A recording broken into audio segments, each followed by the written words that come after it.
introduce myself. My name is Ari Universari. I'm from B class, Faculty of Law, University of Muhammadiyah Jember. ID number 240111034. This video was made to comply with international law requirements. Bye-bye. The fundamental difference between air law and space law lies in the concept of sovereignty. Air law is based on the principle of sovereignty, while space law is based on the principle of non-operation.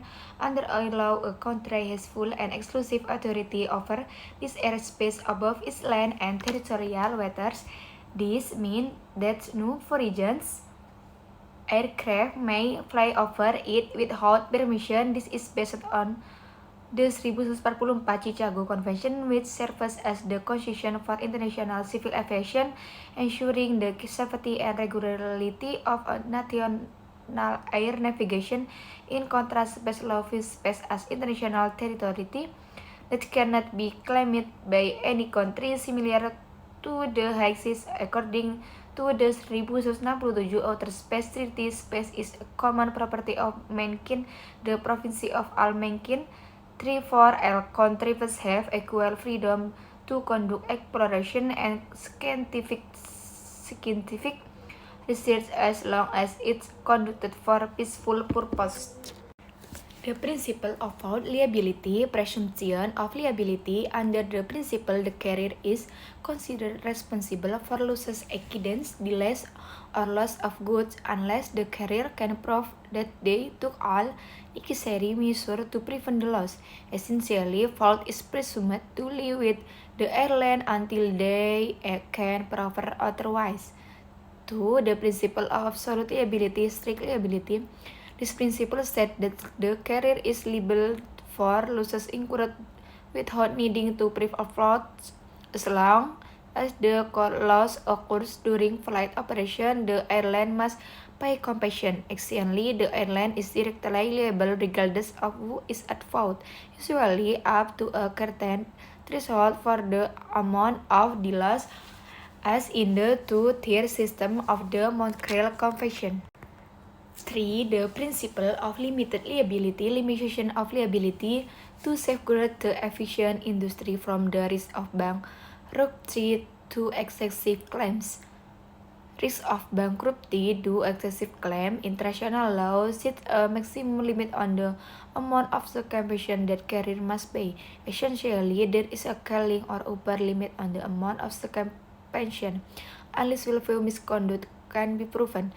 4. The principle of presumption of the non-liability. This principle is the opposite of the first point. Here, the carrier is presumed innocent until the victim or plaintiff then legally proves that the loss was actually caused by the carrier's fault or negligence.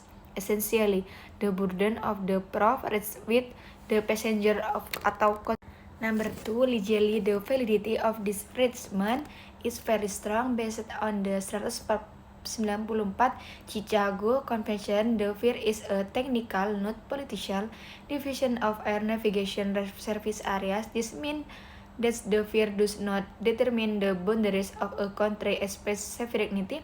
Formally, Indonesia has successfully reclaimed airspace management rights over the Riau Island and Natuna Island, which had been managed by Singapore for decades, with was then confirmed through Presidential Regulation Number 199 of 2022.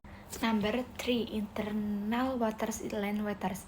All water located on the landward side of the baseline here, the coastal state has the same right as a land. Foreign vessels do not have the right of the innocent passage unless a special agreement arranges. 2. Territorial sea. Territorial sea, a sea area attaining a maximum of 12 nautical miles from the baseline.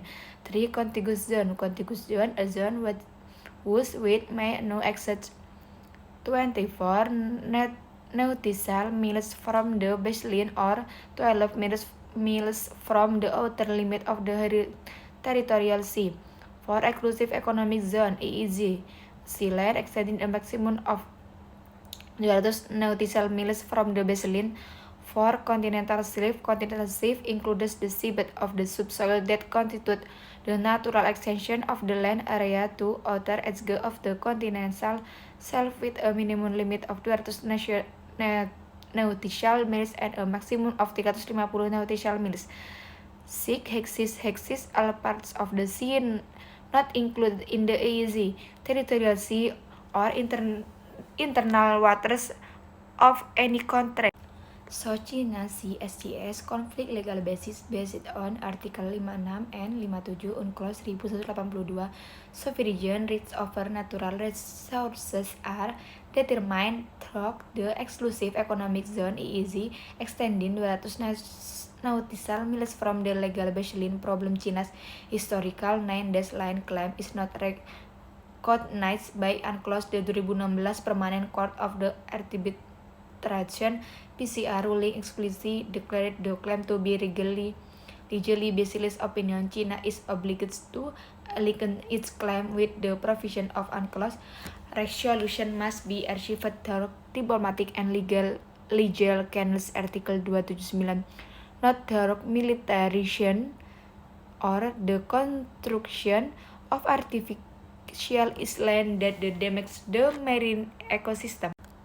Singapore's coastal reclamation legal basis under Article 60 of UNCLOS. Coastal states have the right to construct artificial islands but these artificial islands do not have the status of natural island. Baseline status reclamation may not unilaterally grant baseline access to expand territorial waters if this would prejudice the maritime boundaries of neighboring states. Indonesia, Malaysia.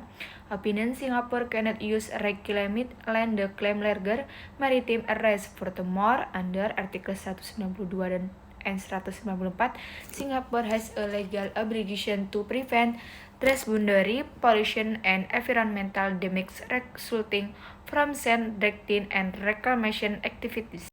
That's all the material I can convey. More or less, I apologize. Bye-bye.